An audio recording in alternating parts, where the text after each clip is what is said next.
Hi everybody. This part of the lecture is going to continue on heart anatomy, and we're also going to look at some of the blood vessels associated with the heart and supplying the heart itself, known as coronary arteries and or I should say coronary blood vessels. So for the first part of this lecture, we are going to be focusing on the heart valves. The idea or the goal of heart valves is to make sure that blood is only moving in one direction in your heart, which basically means from the atria to the ventricle and from the ventricles out of the two main arteries, which is your pulmonary trunk and aorta. To ensure that the blood is only moving in the direction that is described and not backflowing to the other regions they come from, there are a set of four valves that are present. There are two, I guess I should say, there's four valves present within your heart, located strategically to prevent to prevent the backflow taking place in your heart, ensuring unidirectional movement of blood flow through the heart.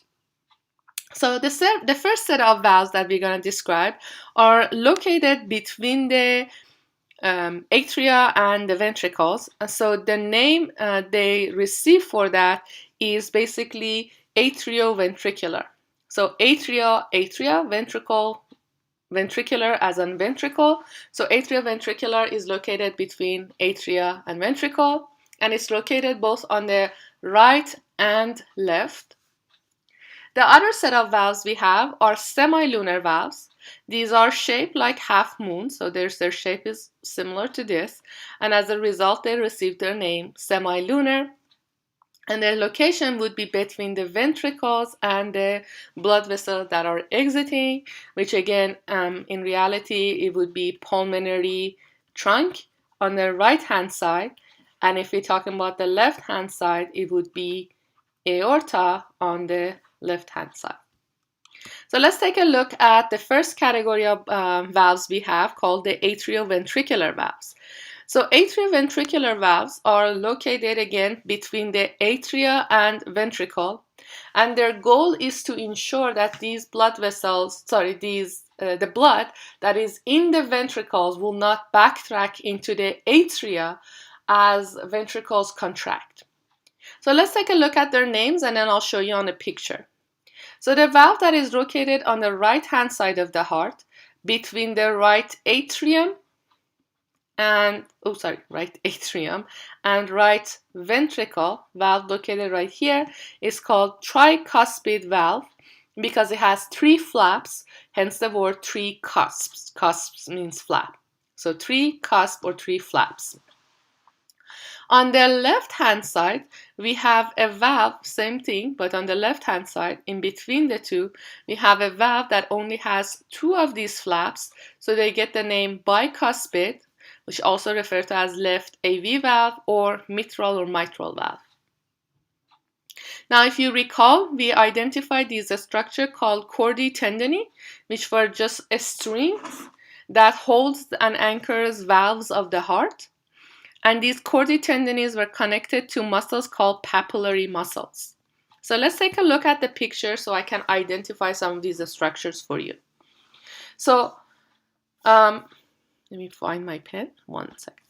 So in here we have the right atrium, we have the left atrium, right ventricle, left ventricle.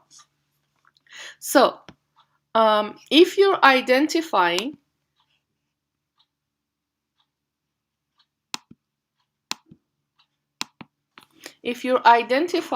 your structures, your AV valves, what you see here in white, right here and right here, will be identified as tricuspid valve on the right hand side and mitral or bicuspid valve on the left hand side. They're connected to these strings right here and right here, called the chordae tendineae, and they are attached to this finger-like extension we mentioned on the last PowerPoint called the papillary muscle. Here is a nice picture of that process. or sorry, those are structures. These are the chordae tendineae, and these are the papillary muscle, and sitting on top right here would be your AV valves. So what is the job of these blood vessels? So let's take a look at this picture, which clarifies some of the concept for you. So we have blood flowing down from the superior and inferior vena cava into the right atrium, and similarly we have blood flowing into the left atrium using the 4 main pulmonary veins. Now blood is coming into the right atrium and moves down toward the ventricles, right? Now, when I contract the bottom half of the heart, which is the ventricles, I want the blood to go out of the pulmonary trunk, right? And the aorta you see right here, correct? That's my goal, out of the pulmonary trunk and aorta. But think about this. If blood is coming down here, if I squeeze this part, the blood can either go through the blood vessels or it can go back up to the atrium, which is right here and right here. So my goal is to prevent blood from backflowing up, and I want it to only go through the 2 blood vessels. So how do I do that? I block this. So I close these valves and I put them in the closed position. This valve and this valve also put in closed position. This way, let me go forward so I can erase all of the arrows. So by doing that, by putting the AV valves into the closed position and closed position, what I ensure is as the ventricle contracts, blood can only go up of the pulmonary trunk and out of the aorta and not up to the 2 atria. Here in this picture, you can also see the better picture. This is the superior cut of the heart. This is 3 flaps, so this is tricuspid valve. This is 2 flaps, so this is mitral or bicuspid valve. The next set of valves we have are called the semilunar valves. Now these valves are located between the blood vessels, which is aorta and the pulmonary trunk, and your ventricles. So again, between major arteries, which if you think about them would be on the right hand side pulmonary trunk, and on the left hand side would be aorta. So these valves are engaged, and it's not written, so please make a note on them. It is engaged when ventricles contract. Oh, sorry, not ventricle contracts, when ventricle relax. When ventricle relax. So what is happening? So let me just show you the picture of the heart and then we'll look at the terminology in just a minute. So you have blood that came through the right atrium and the left atrium, came down to the ventricles, and then your heart pumped out of the pulmonary trunk and the aorta, right? Notice that the valves that are referred to as the AV valves right here and right here are both closed. And in this case, these valves you see right here, these semilunar valves right here, and one that is up there, you can't really see them, but they're right there. They would be basically open so blood can come out of the blood vessels. Now, notice how in this top picture, the ventricles are squeezed, so they're basically contracting. On the bottom picture, the ventricles are relaxing, right? So it means basically they're opening up, right?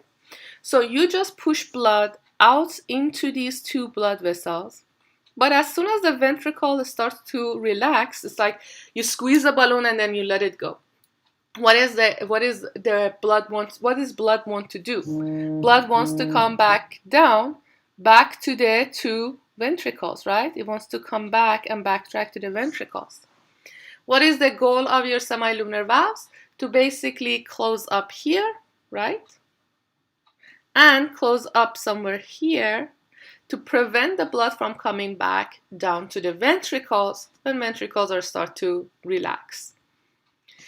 Now, looking at the terminology of these blood vessels, If the blood vessels is associated with the right side of the heart, which means between the right ventricle and the pulmonary trunk, we refer to it as the pulmonary semilunar valve. And if it's between the left ventricle and aorta, we refer to it as aortic semilunar valve. Both of them prevents the backflow of blood to the ventricles when ventricles are relaxed.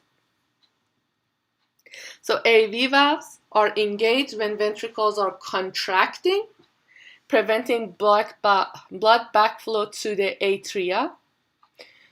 Semilunar valves are engaged when ventricles are relaxed, and it prevents backflow of blood to your ventricles. Here's another picture, the real picture of the heart structure, to kind of help you identify some of the valves. You have the tricuspid, you have chordae tendineae, and you have papillary muscle. You have, this would be representing your left ventricle, so you're coming up, this would be your pulmonary trunk. So what you see here is the pulmonary semilunar valve. On the left hand side, what you have is up here would be your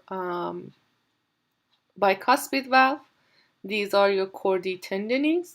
This is your papillary muscle.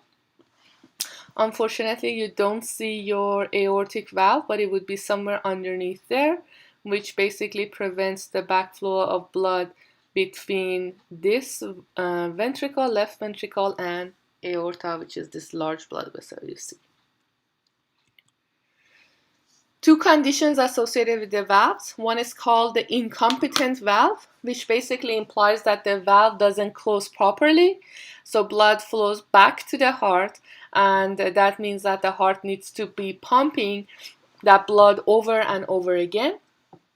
The other one is called valvular stenosis, which is when the valves are being very hard to move or open when they're needed. So this has to do with the actual structure of the valve that is very stiff. In such a case, your heart really needs to be squeezing hard to create a lot of pressure to open those valves as needed. And these valves can be replaced through surgery.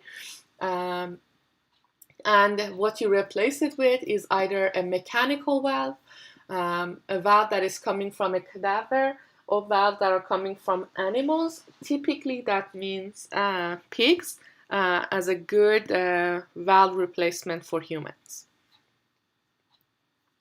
This chart represents the blood flow through the heart as well as the systemic and pulmonary circulation. This information on this slide is identical to the picture that I'm showing you. So I'm actually going to go over the picture. It's a good review, guys. If you're watching this, try to say it with me so you can get your practice. Remember, blue is always representing deoxygenated blood and red always representing oxygenated blood. So here we have blood coming through the superior and inferior vena cava, coming into the right atrium. It passes through your tricuspid valve into the right ventricle. It passes through the pulmonary semilunar valve out through the pulmonary trunk and branching to the pulmonary arteries. That blood ends up in your lungs, where deoxygenated blood is oxygenated. It is returned back to the heart using two right pulmonary veins and two left pulmonary veins into the left atrium. From the left atrium, it goes through the mitral valve into the left ventricle. From the left ventricle, it passes through the aortic semilunar valve through the aorta. Aorta pumps blood through the systemic circulation, where oxygenated blood goes through the capillary network and it becomes deoxygenated blood. deoxygenated blood is back to the right side of the heart using the inferior and superior vena cava. Now the last concept we're going to discuss is the coronary circulation. Coronary circulation is the blood vessels essential for supplying the heart with oxygenated blood. One point that is really important for you guys to know is the following regarding the distribution of these arteries to the chambers of the heart. Left ventricle is going to receive majority of the blood coming from the coronary blood supply. And the reason for this is this. If you look at your two atria really is small. They don't really do any pumping action or contraction. So they don't really need a lot of energy, right? So these are very low energy, which means basically low O2 requirement. Right ventricle is supplying blood to your lungs. And if you think about the location, right ventricle is relatively close to your lungs because basically they're flanking your heart. So your ventricle, right ventricle, does not need to create a lot of force to pump to the lungs. So very low myocardium.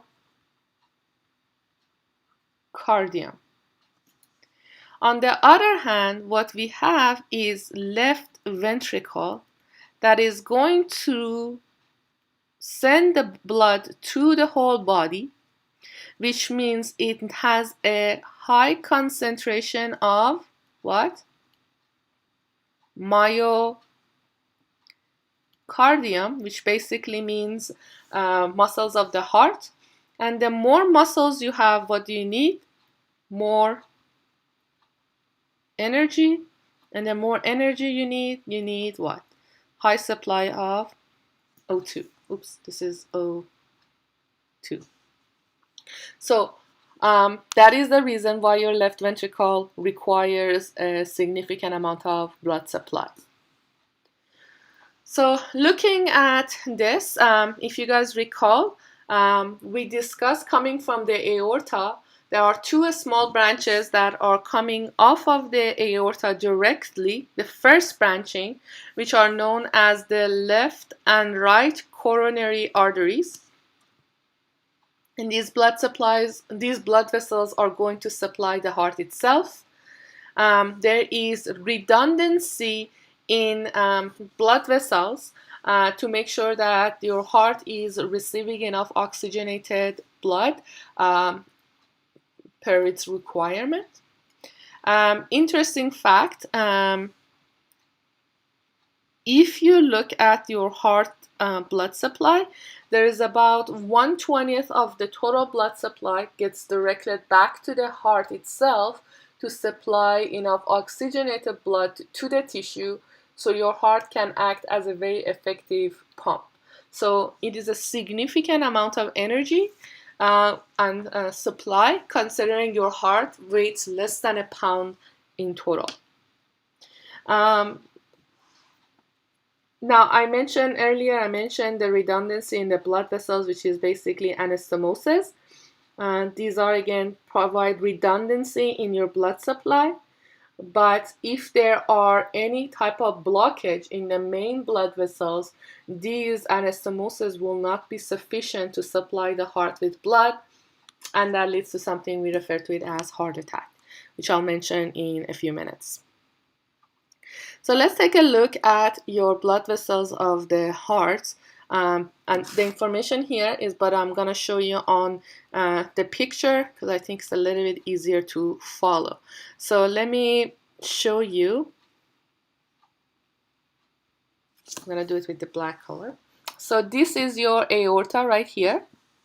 So you have two main blood vessels coming off of it for the heart, this one and this one. So this is on the left side, so this is left coronary artery. And this one right here is right coronary artery. Now left, as it comes down, it branches to 1 and 2 branch. One is going down right in the middle, separating your two ventricles. It's in front of the heart, so I call it anterior interventricular artery. The other one goes behind, basically circles around the heart, so we refer to this as circumflex artery. Right coronary artery, which is what you see here, also twists and goes behind the heart. You see this going in the back of the heart to form one of the major branches that supplies the back of the heart, this one, called the posterior interventricular artery. They're kind of similar. This is in front, that's in the back.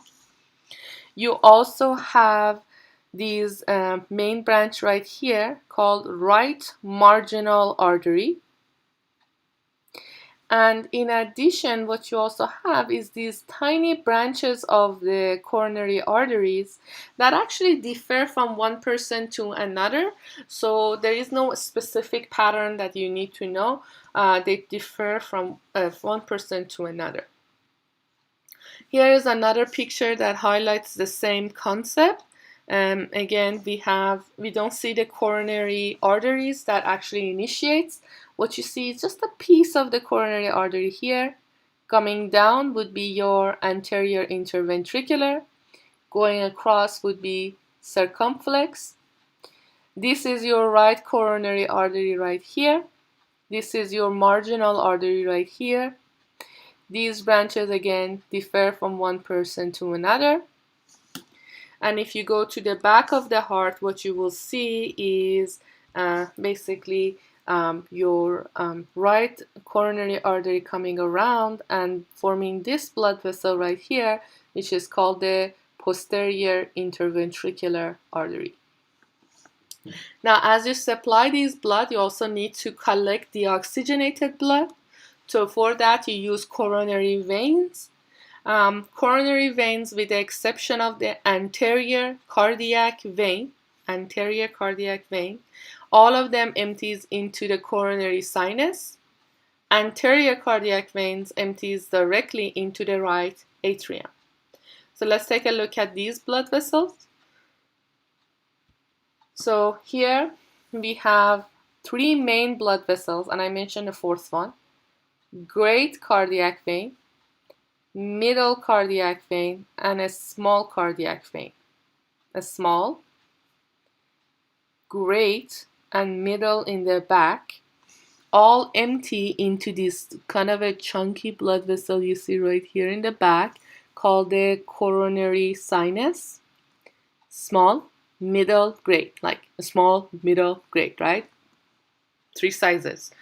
And then these ones you see right here, these little tiny branches in front, these are called anterior cardiac veins, which directly empty itself into the right atrium.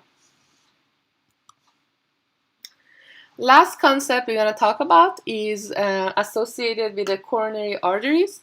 One is angina pectoris. Angina is the chest pain you get basically when there is some sort of heart problem. More specifically, it is a result of a deficiency of blood supplies to the heart muscle or myocardium that prevents the heart from basically carrying its function, and that causes chest pain, which we refer to as angina.